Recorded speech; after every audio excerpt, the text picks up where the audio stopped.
경상북도 청도의 조용한 산골 마을. 산동리는 모두가 서로를 알고 지내는 곳이었다. 해질 무렵 마을 골목마다 퍼지는 노을빛은 마치 얇은 한지 커튼 뒤에 숨겨진 낯선 인생들의 그림자처럼 고요했다. 마을 문화회관 옥상에서는 고요한 저녁 자선 행사가 열리고 있었다.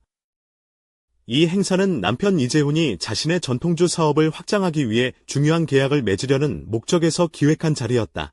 그날 밤, 그의 아내 김한희는 검은 새틴 드레스를 입고 있었다. 무릎까지 딱 달라붙는 드레스는 얇은 끈이 겨우 옷감을 지탱하고 있었고, 피부톤과 비슷한 레이스 스타킹과 짙은 밤색 실크 속옷이 그녀의 몸매를 감싸고 있었다. 그 고요한 빛 속에서 한이는 자신만의 리듬으로 걸었다. 자신을 위한 걸음이었다.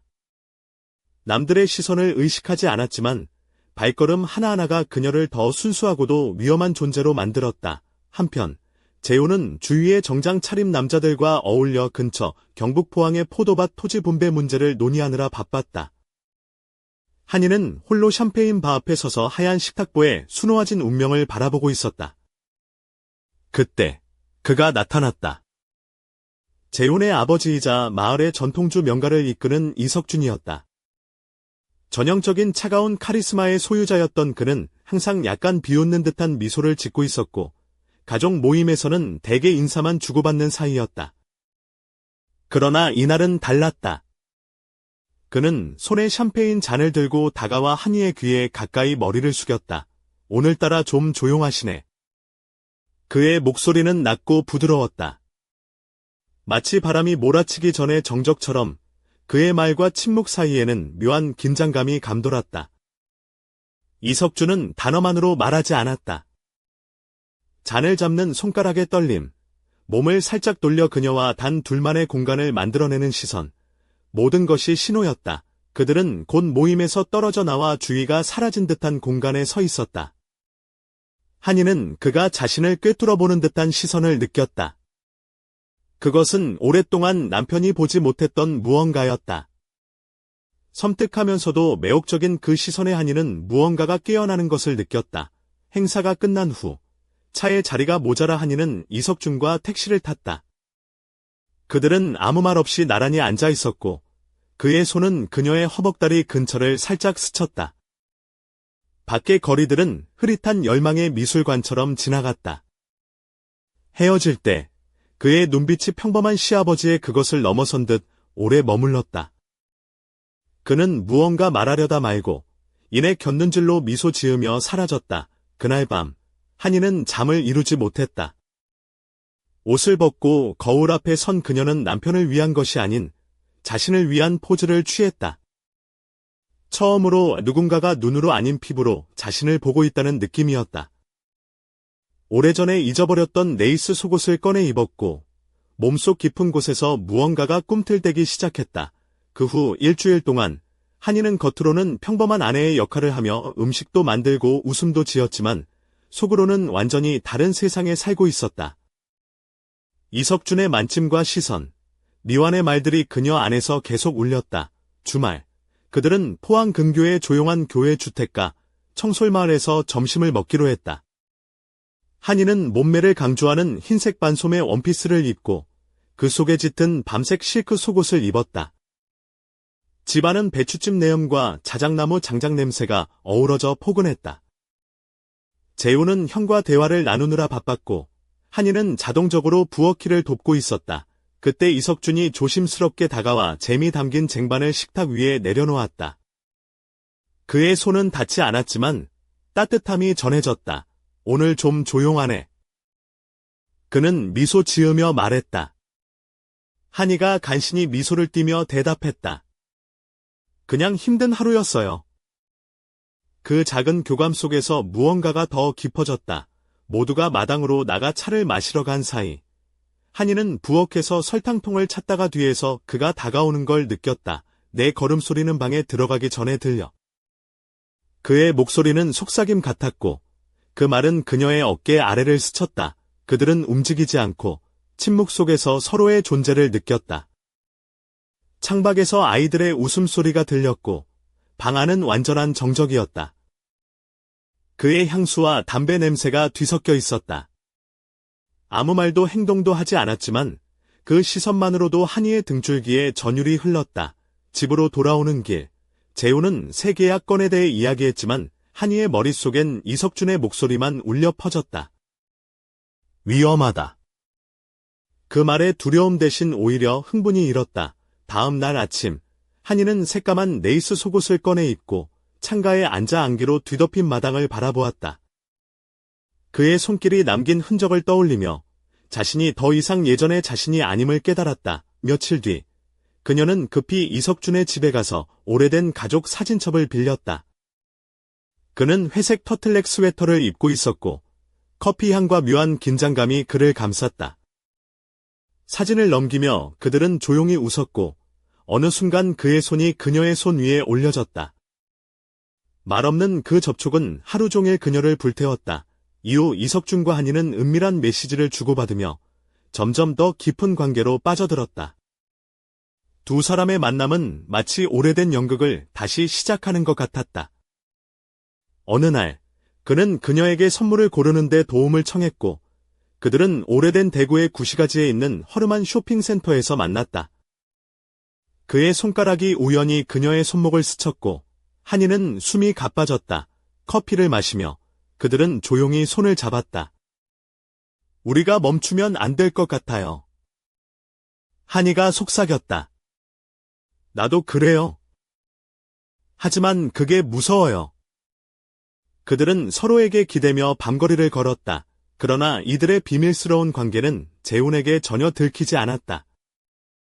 그는 일에 몰두했고 한이는 점점 자신 안에 또 다른 자아를 받아들였다. 그러던 어느 날 이석준이 시골 별장에 머무르며 한이에게 조용히 오라고 메시지를 보냈다. 그녀는 남편에게 친구 집에 간다고 말하고 경북 봉화의 외진 마을 송림리에 위치한 그의 별장으로 향했다. 그곳은 조용하고 향긋한 산들바람과 오래된 나무들이 가득한 곳이었다. 그는 청바지에 헐렁한 셔츠를 입고 있었고 3일간 기른 수염이 그의 얼굴에 부드러운 그림자를 드리웠다. 그들은 서로에게 달려들지 않았다. 대신 베란다에 앉아 꿀차를 마시며 예책과 삶에 대해 이야기했다. 바람이 커튼을 흔들었고 그 순간은 마치 시간이 멈춘 듯했다.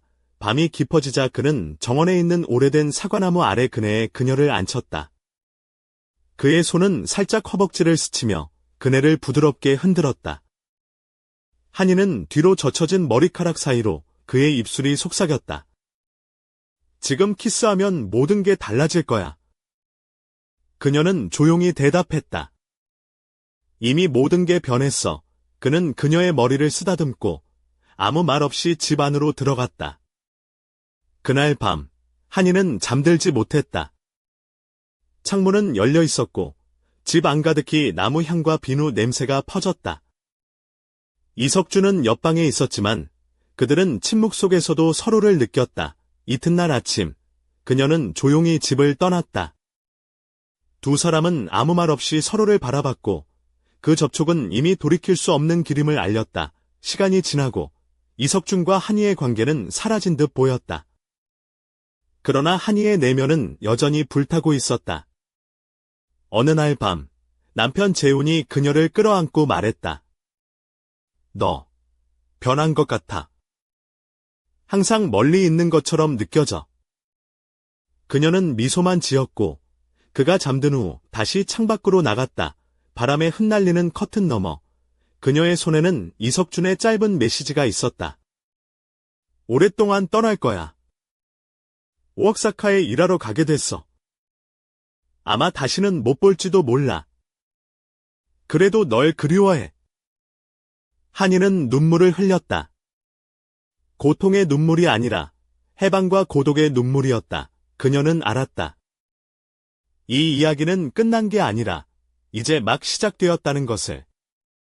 누군가의 시선과 손길에 의해 깨어난 여자의 운명은 앞으로 어떤 비밀과 위험을 불러올지 아무도 몰랐다. 경북 봉화군 송림리의 차가운 새벽 공기는 아직 어둠에 잠겨 있었지만 김한의 마음은 뜨겁게 끓고 있었다. 그녀는 별장 베란다에 놓인 낡은 나무 의자에 앉아 천천히 숨을 내쉬며 어젯밤의 기억을 되새겼다. 이석준의 손길이 아직도 피부에 남아있는 듯했고 그의 낮은 목소리가 귓가에 맴돌았다. 모든 게 변했어. 그 말은 단순한 속삭임이 아니었다. 그것은 운명의 선언이었다. 한이는 몸에 감긴 하얀 실크 로브를 부드럽게 만지작거리며 속옷 위로 살며시 드러나는 쇄골과 목선을 바라보았다. 은은한 레이스가 그녀의 피부를 감싸면서도 도발적인 느낌을 주었다. 그녀의 머리카락은 자연스럽게 흩어져 어깨 위에 흐르고 있었고 발끝에는 가느다란 스트랩이 달린 검은색 샌들이 살짝 보였다. 마치 이 순간만을 위해 준비된 무대 위의 배우 같았다. 한희 씨, 오늘은 좀 다르게 보이네요. 갑자기 옆에 나타난 별장 관리인 박상훈의 목소리에 그녀는 깜짝 놀라며 돌아봤다. 그는 평소와 달리 약간 긴장한 듯 보였다. 아니에요. 그냥 잠깐 바람 쐬러 나왔어요. 한이가 미소를 지으며 대답했다. 박상훈은 고개를 끄덕이며 그럼 조심히 다녀가세요. 라고 말하고 사라졌다. 그녀는 다시 혼자 남겨졌다. 그리고 그 순간 문득 자신이 이곳에 온 이유가 무엇인지 깊이 생각했다. 단순한 호기심? 아니면 억눌렸던 욕망의 폭발? 그녀의 내면은 복잡하게 뒤얽혀 있었다. 한편 재호는 서울에서 바쁜 일정을 소화하며 아내의 변화를 눈치채지 못한 채 지내고 있었다. 그는 매일 아침 청바지와 셔츠를 입고 출근하며 미팅과 계약서에 몰두했다. 하지만 어딘가 모르게 무언가 공허한 느낌이 그의 마음 한켠을 차지하고 있었다. 그날 저녁, 한이는 마을 작은 카페 달빛 정원에서 이석준과 다시 만났다. 카페는 오래된 목재 바닥과 벽에 걸린 전통 민화들로 꾸며져 있었고 은은한 재즈 음악이 흘러나왔다. 그녀는 연보라색 실크 블라우스에 검정 스키니 진을 매치했고 목에 작은 은목걸이를 걸었다. 발에는 굽이 낮은 베이지색 로퍼를 신어 편안하면서도 세련된 느낌을 냈다. 이석준은 회색 재킷에 흰 셔츠를 입고 있었고 그의 짙은 눈동자는 여전히 날카로웠다. 그는 한이에게 다가와 조용히 말했다. 한이 씨, 당신은 이 마을에서 가장 빛나는 별입니다. 그러나 그 빛은 스스로 꺼뜨릴 수도 있죠. 한이는 그의 말에 살짝 웃으며 대답했다. 아버님, 빛나는 별이란 말, 너무 과분해요. 그저 어둠 속에서 길을 찾는 사람일 뿐이에요. 이석준은 그 말을 듣고 한참을 그녀를 바라보다가 갑자기 농담 반 진담 반으로 말했다. 그럼 내가 별자리 점을 봐줄까요? 당신의 별은 위험한 매혹이라고 나오는데요. 한이는 웃음을 터뜨렸다. 그럼 저도 점쟁이에게 가야겠네요. 위험한 매혹이라니 너무 솔직해요. 시간은 흘러갔고 그들의 대화는 점점 더 깊어졌다. 서로의 과거와 상처, 그리고 욕망을 조심스럽게 나누었다.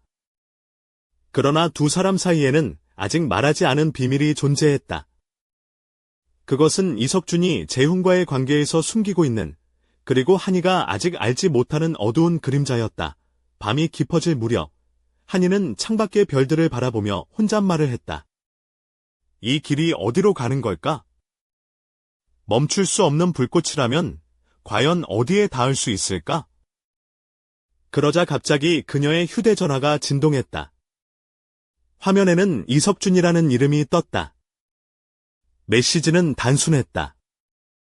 내일 밤 산동리 문화회관 옥상에서 만나자. 중요한 이야기가 있다. 한이는 손가락을 떨며 메시지를 몇 번이나 읽었다. 그 순간 마치 운명이 또 한 번 그녀의 앞에 손을 내미는 듯했다. 모든 것이 변했고 이제는 돌이킬 수 없는 경계에 다다랐다는 것을 알았다. 하지만 그 경계 너머에는 무슨 비밀이 기다리고 있을까? 그리고 그녀가 감당할 수 없는 진실은 무엇일까? 산동리의 밤하늘 아래 한이의 심장은 빠르게 뛰고 있었다. 마치 어둠 속에서 그녀를 부르는 미지의 목소리처럼. 그 목소리를 따라가면 그녀는 무엇을 마주하게 될까? 그 모든 것이 시작되는 순간이었다. 경북 청도의 산동리 문화회관 옥상은 밤이 되자 조용하면서도 묘한 긴장감이 감돌았다. 은은한 가로등 불빛 아래 오래된 목재 난간과 낡은 타일 바닥이 낯선 이방인을 맞이하는 듯했다. 김한희는 회색 트렌치코트에 검은색 슬림 팬츠를 입고 검은색 앵클 부츠를 단정히 신고 있었다. 목에는 진주 귀걸이를 걸어 은은한 여성미를 더했고 입술엔 짙은 버건디 립스틱이 그녀의 결의에 찬 눈빛과 어우러져 미묘한 긴장감을 자아냈다. 그녀가 옥상에 올라서자 이미 이석준이 서 있었다. 회색 울 코트를 걸치고 흰 셔츠 소매를 살짝 걷어 올린 그의 모습은 여전히 단호하고 신비로웠다. 바람에 흩날리는 그의 머리칼 사이로 은은한 담배 연기가 피어올랐다. 그의 눈빛은 차갑지만 어딘가 불꽃이 숨겨져 있었다. 늦지 않아 다행입니다. 그의 목소리는 낮고 부드러웠다. 한이는 가볍게 고개를 끄덕이며 다가갔다. 저도 이 시간에 이곳에 있는 게 이상하긴 해요. 하지만 알고 싶었어요. 아버님이 왜 저를 이곳으로 부르셨는지. 한이의 목소리에 떨림이 섞였지만 끝까지 눈을 피하지 않았다. 이석준은 잠시 침묵했다가 천천히 입을 열었다. 재훈과 너, 그리고 우리 가문에 대해 숨겨진 진실이 있다. 그리고 그 진실은 단순한 가족 문제를 넘어서 이 마을 전체의 운명을 좌우할지도 모른다. 그가 말을 이어가는 동안 한이는 그의 표정을 유심히 살폈다. 그의 눈동자는 어둠 속에서 반짝였고 입술은 굳게 다물려 있었다. 왜 지금에서야? 그녀가 물었다. 오래전, 내가 젊었을 때 이 땅에는 감춰진 금광이 있었다. 그걸 둘러싼 음모와 배신이 이어졌고 그 때문에 우리 가족은 지금까지도 그 흔적을 감추고 살아왔다.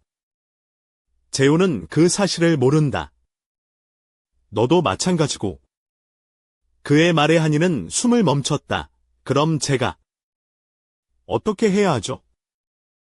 그녀의 손이 살짝 떨렸다. 이석준은 희미하게 미소 지으며 말했다. 내가 우리 가족의 진짜 힘을 깨우는 열쇠다. 하지만 조심해야 한다. 위험은 언제나 가까이 있다. 그 순간 멀리서 갑자기 쩌렁쩌렁한 고양이 울음소리가 들려왔다. 두 사람은 동시에 놀라 고개를 돌렸다. 고양이도 놀랄 만한 일인가 보군요. 한이가 농담조로 말했다.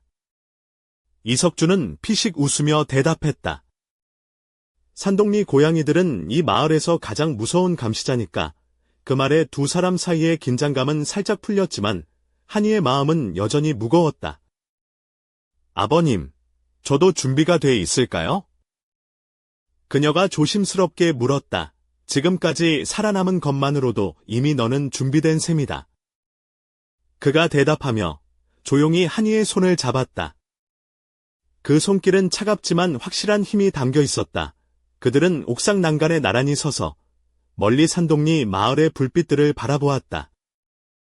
그 불빛들은 마치 작은 별들처럼 반짝이고 있었고 어딘가 모르게 숨겨진 비밀을 암시하는 듯했다. 한이는 속으로 다짐했다. 이제부터는 나도 이 어둠 속에서 빛을 찾아야 한다. 그리고 그 순간 휴대전화가 진동했다. 화면에는 재훈이라는 이름이 떴다.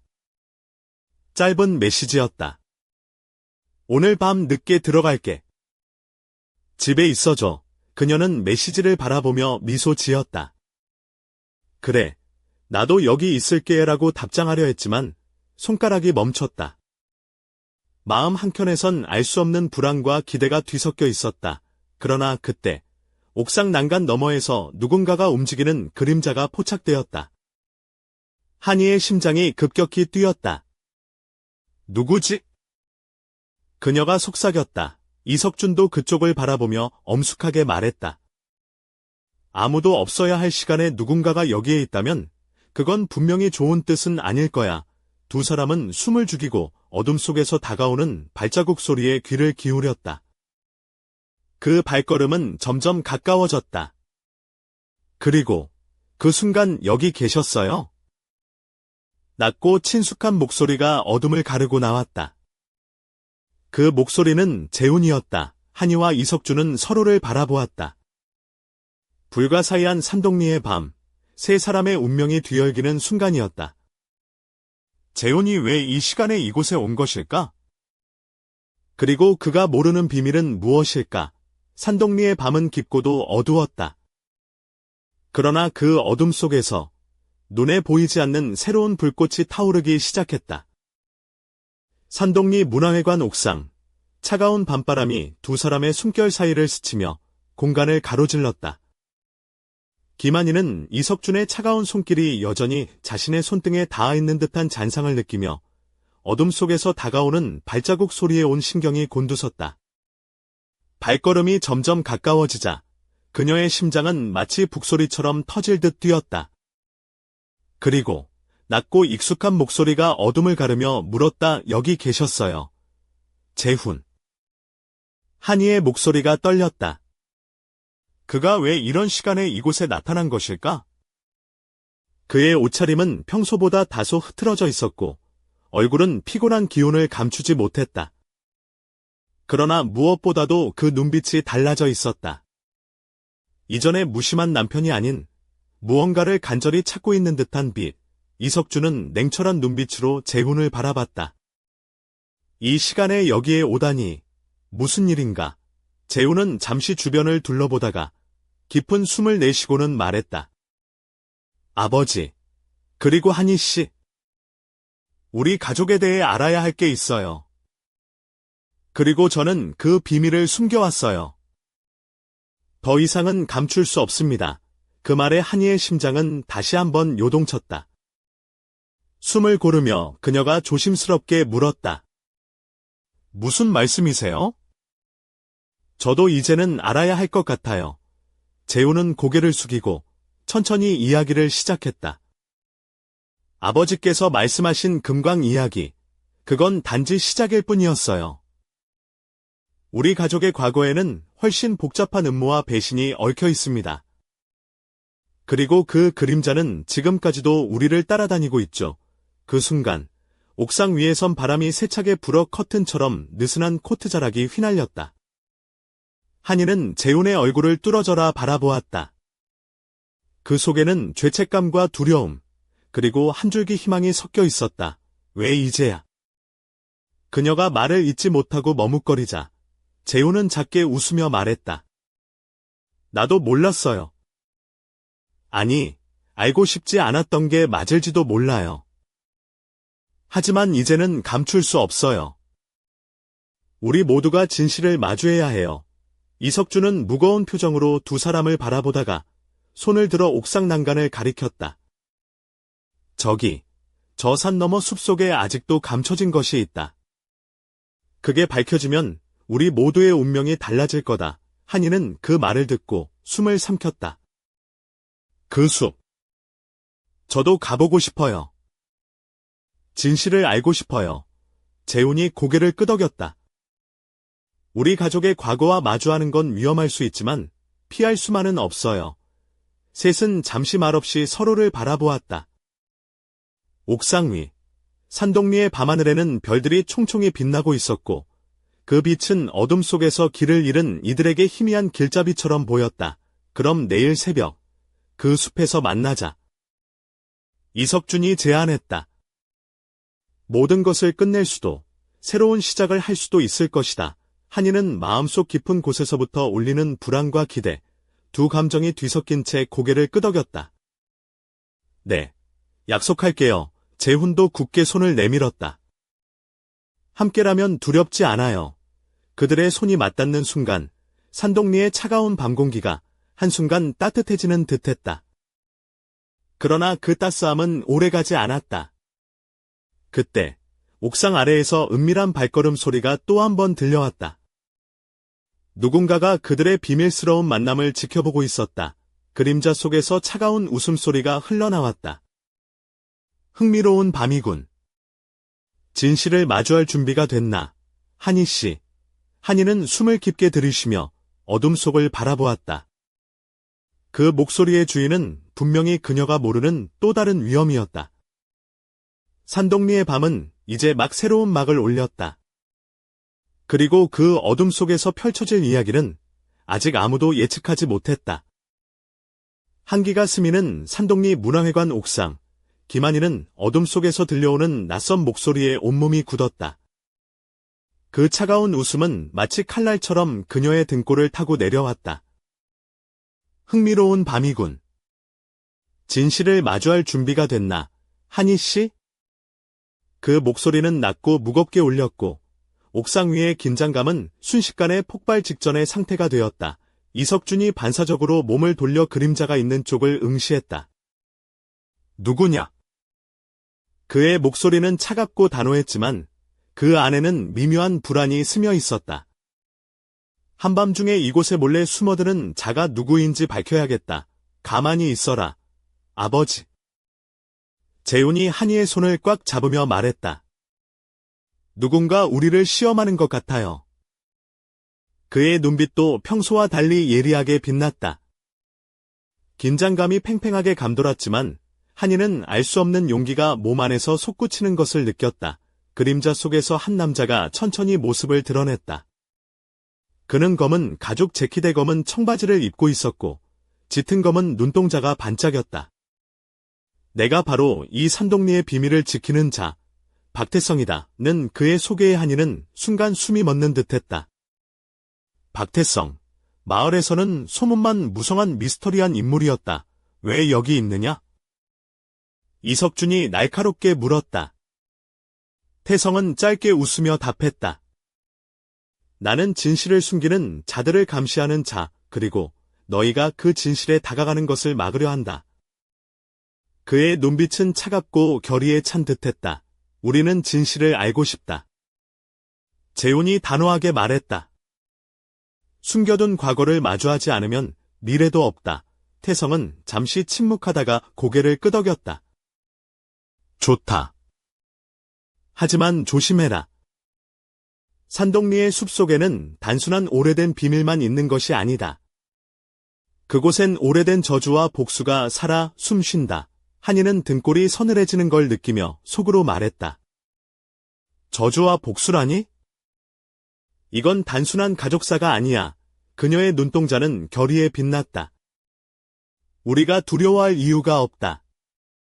진실을 밝히는 것만이 우리를 자유롭게 할 테니까.